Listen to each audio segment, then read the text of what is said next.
당신의 집, 지금 이 순간에도 운명이 바뀌고 있습니다. 단 하나의 물건이 수십 년의 재물운을 끊어낼 수도 있고, 반대로 집안 한 구석에 놓인 작은 소품 하나가 가족 전체의 흐름을 바꾸어 놓을 수 있습니다. 믿기 어려우신가요? 지금 여러분의 집을 한번 둘러보세요. 거실 한켠에 시들어가는 화분은 없나요? 현관 정면에 거울이 걸려있지는 않나요? 서랍 어딘가에 고장난 시계가 방치되어 있지는 않나요?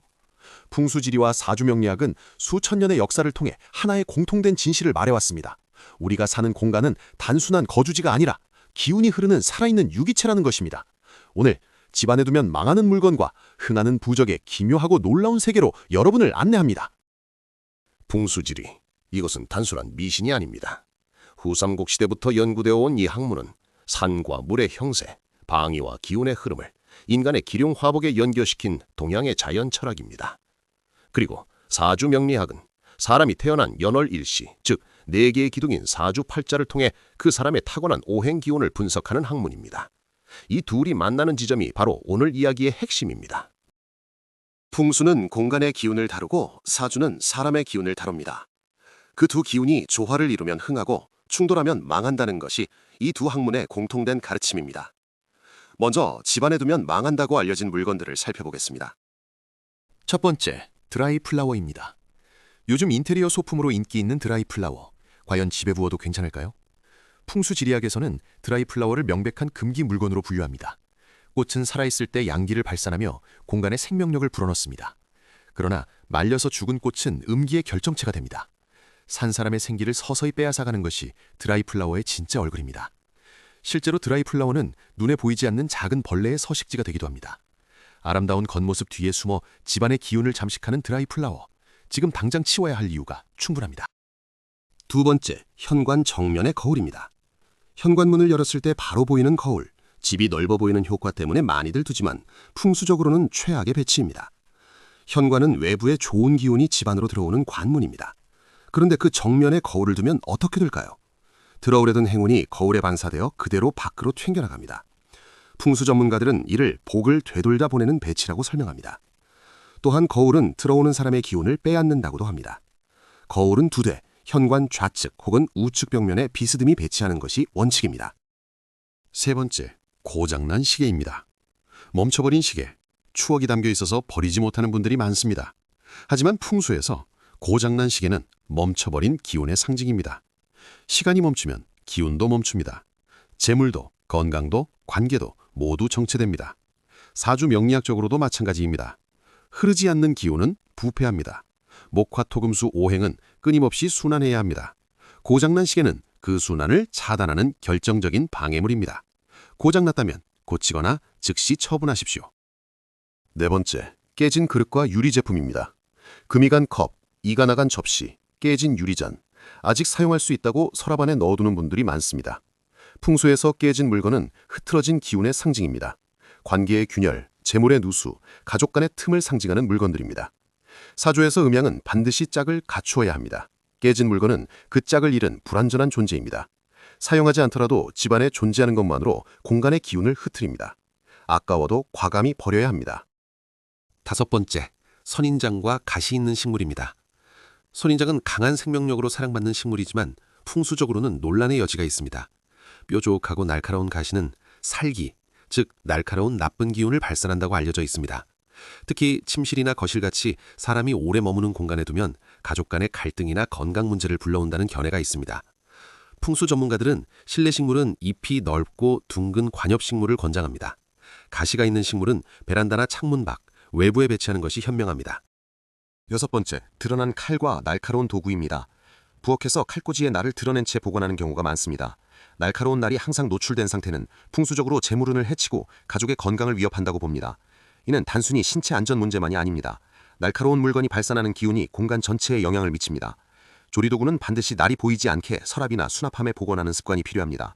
일곱 번째, 집안에 들여온 자연석입니다. 돌멩이를 집안의 장식용으로 두는 경우가 있습니다. 등산 중 주워온 돌, 여행지에서 가져온 돌. 하지만 풍수에서 돌은 강한 음기를 발산하는 물건입니다.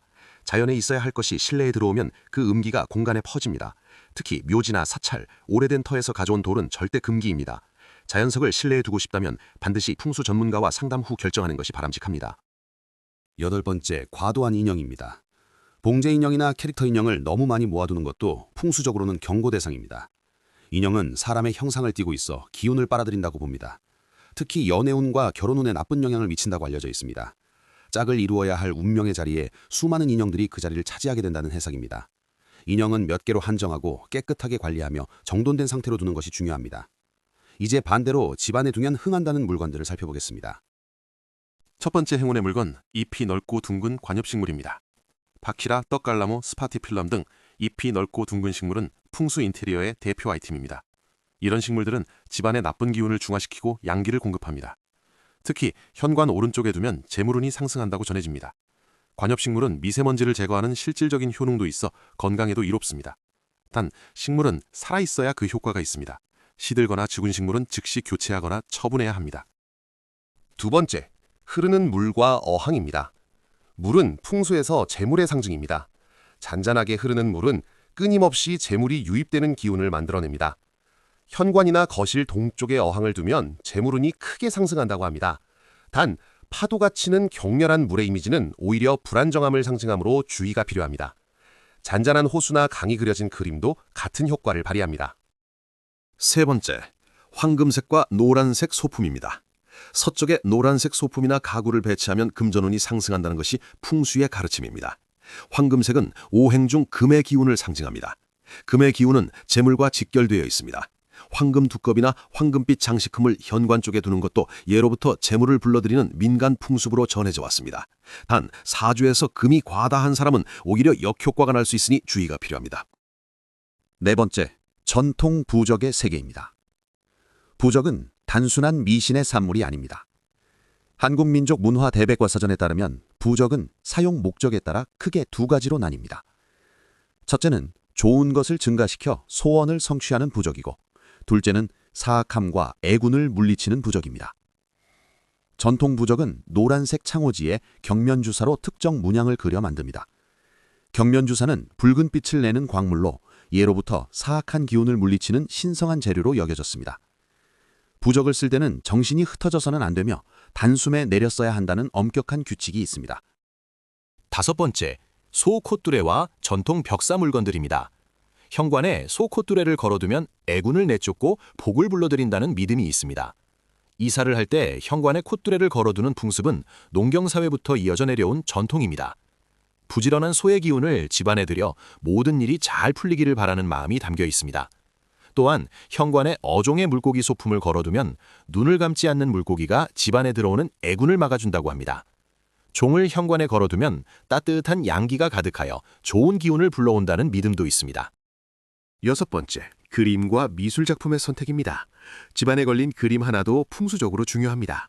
일출 그림은 양기를 불어넣어 새로운 시작과 번영을 상징합니다. 해바라기나 목련 그림은 재물운을, 잉어 그림은 다산과 풍요를 상징합니다. 반면 눈을 부릅뜬 맹수나 맹금류 그림은 거주하는 사람의 길을 죽임으로 피해야 합니다. 일몰 그림이나 겨울 풍경화도 기운이 저물어가는 이미지로 좋지 않습니다. 밝고 생동감 있는 봄, 여름의 풍경, 잔잔한 물이 흐르는 그림을 선택하십시오. 일곱 번째, 둥근 형태의 거울과 시계입니다. 앞서 현관 정면의 거울은 금기라고 말씀드렸지만 올바른 위치에 배치된 거울은 오히려 행운을 부릅니다. 팔각형이나 원형의 거울은 기운을 원활하게 순환시키는 역할을 합니다. 현관 좌측은 출세운, 우측은 재물운을 높이는 방향입니다. 시계 역시 마찬가지입니다. 둥근 형태의 잘 작동하는 시계는 기운의 순환을 촉진합니다. 이제 사주와 풍수가 기묘하게 만나는 지점을 살펴보겠습니다. 사주 팔자는 목화 토금수 오행의 균형으로 사람의 기운을 설명합니다. 풍수지리도 같은 오행의 원리로 공간의 기운을 분석합니다. 흥미로운 점은 사주에서 부족한 오행을 풍수 인테리어로 보완할 수 있다는 것입니다. 목이 부족한 사람은 집안에 초록식물과 나무 소품을 늘려야 합니다. 화가 부족한 사람은 붉은색 계열 소품과 밝은 조명으로 양기를 보충해야 합니다. 토가 부족한 사람은 황토색 도자기나 도기 제품을 배치하면 도움이 됩니다. 금이 부족한 사람은 쇠로 된 종이나 황금빛 소품이 효과적입니다. 수가 부족한 사람은 어항이나 본수 소품, 파란색 계열 인테리어가 유익합니다. 이것이 바로 풍수지리와 사주의 기묘한 만남입니다. 공간의 기운과 사람의 기운이 서로 보완하며 조화를 이룰 때 비로소 진정한 명당이 완성됩니다. 조선시대의 왕들은 이 원리를 누구보다 잘 알고 있었습니다. 경복궁에 배치는 배산임수의 원칙, 즉 뒤에는 산이 있고 앞에는 물이 흐르는 구조를 철저히 따르고 있습니다. 북악산을 등지고 청계천을 앞에 둔 경복궁의 위치는 풍수지리의 이상적인 명당입니다. 왕의 사주와 궁궐의 방향까지 고려하여 국군을 다스렸던 조선의 지혜가 느껴지는 대목입니다. 현대에도 이 지혜는 살아있습니다. 많은 기업들이 사옥을 지을 때 풍수 전문가의 조언을 구합니다. 개인 주택의 인테리어에도 풍수 원리를 적용하는 사람들이 늘고 있습니다. 맹목적인 믿음이 아니라 삶의 공간을 보다 긍정적이고 활기차게 만들고자 하는 지혜로운 선택입니다. 마지막으로 가장 중요한 풍수의 핵심을 말씀드리겠습니다. 풍수지리에서 가장 강력한 기운은 청결과 정리정돈에서 나옵니다. 아무리 좋은 부적이 있어도, 아무리 훌륭한 관엽식물이 있어도 집안이 어지럽고 지저분하면 그 모든 효과는 사라집니다. 막힌 공간에는 기운이 흐르지 못합니다. 흐르지 못하는 기운은 썩습니다. 정기적인 환기, 깔끔한 정리, 밝은 조명, 이것이 가장 기본적이고 강력한 풍수 인테리어입니다. 사주팔자도 마찬가지입니다. 타고난 팔자를 탓하기 전에 지금 내가 만들어가는 삶의 환경부터 점검해 보십시오. 집이 바뀌면 기운이 바뀝니다. 기운이 바뀌면 운명이 바뀝니다. 오늘 이 영상을 보신 후 지금 당장 집안을 한번 둘러보십시오. 망하는 물건을 치우고 흥하는 기운을 들이는 작은 변화가 여러분의 삶을 바꾸는 첫걸음이 될 것입니다. 준비된 영상이 마음에 드셨다면 구독, 좋아요, 댓글 부탁합니다.